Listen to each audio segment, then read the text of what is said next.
Question પૂછશે અને જો એને જેનો જવાબ જેને આવડે એ પ્લીઝ ઊભું થઈ અને અહીંયા આવે અને એનો આન્સર આપે. બરાબર? Question number 1. ભગવાન ગણેશનો દાંત કોને તોડ્યો હતો? ફરી એકવાર પૂછે. ભગવાન ગણેશનો દાંત કોને તોડ્યો હતો? કોઈને આન્સર આવડે છે?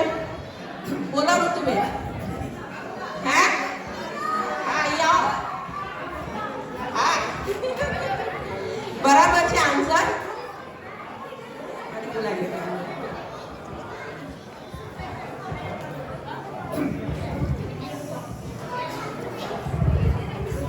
આન્સર છે પરશુરામ. તો ભગવાન ગણેશનો કરેક્ટ. દાંત પરશુરામે તોડ્યો. ક્વેશ્ચન 2.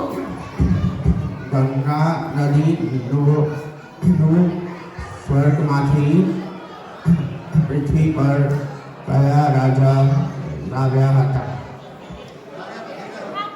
રાજા ભગીરથ.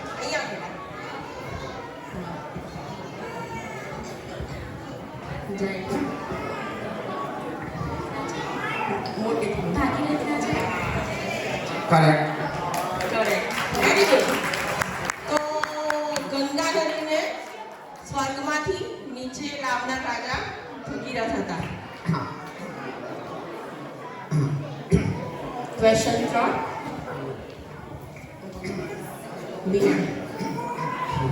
વીણાનું ઉત્પત્તિ કોણે કરી હતી? તો વીણાની ઉત્પત્તિ કોણે કરી હતી? કોઈને ખબર છે? વીણા. બ્રહ્માજી. ના. વીણાની ઉત્પત્તિ કોણે કરી હતી? કોઈને ખબર છે પાછળ? વીણા. કોઈ કિડ્સ વીણાની ઉત્પત્તિ કોણે કરી હતી? વીણા. વીણા. પાછળ. કોણ? ના. ના. હા, કરેક્ટ આન્સર.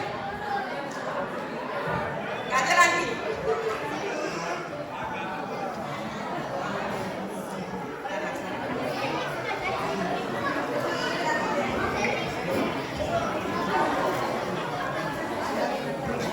વેરી વેલ કાજલ આંટી.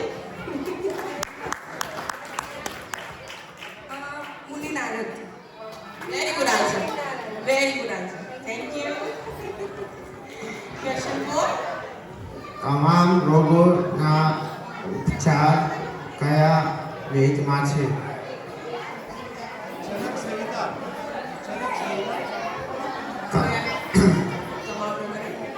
કયા તમામ રોગોના ઉપચાર કયા વેદમાં છે?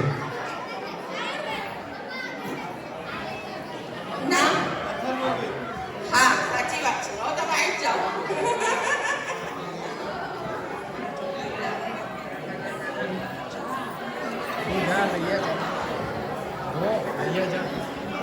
તો તમામ પ્રકારના રોગ એની સારવાર અંગે અથર્વવેદમાં બધી જ માહિતી છે.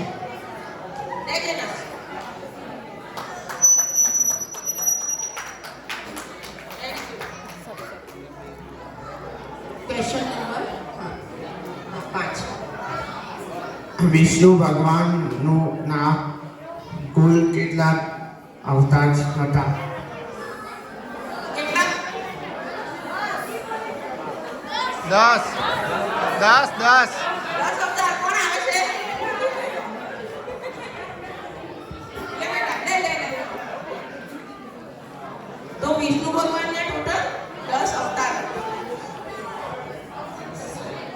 ભગવાન રામ અને કૃષ્ણ કયા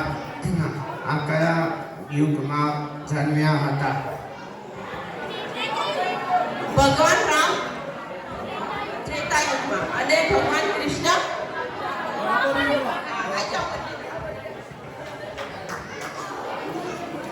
વેરી ગુડ. Very good.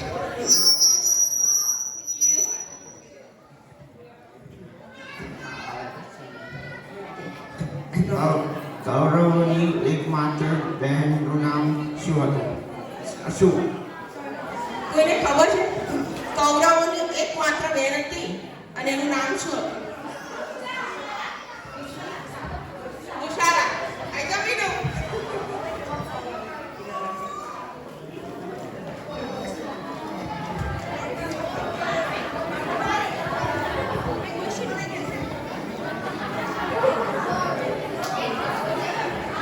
કૌરવોની એકમાત્ર બહેનનું નામ દુશ્શલા હતું.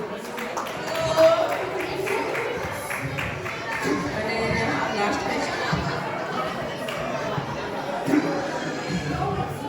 કુરુક્ષેત્રનું યુદ્ધ કેટલા દિવસ ચાલ્યું હતું? Very good. કેટલા દિવસ ચાલ્યું હતું? 18 દિવસ સુધી ચાલ્યું. 18 દિવસ. Thank you. Thank you, Shri Deepabhai.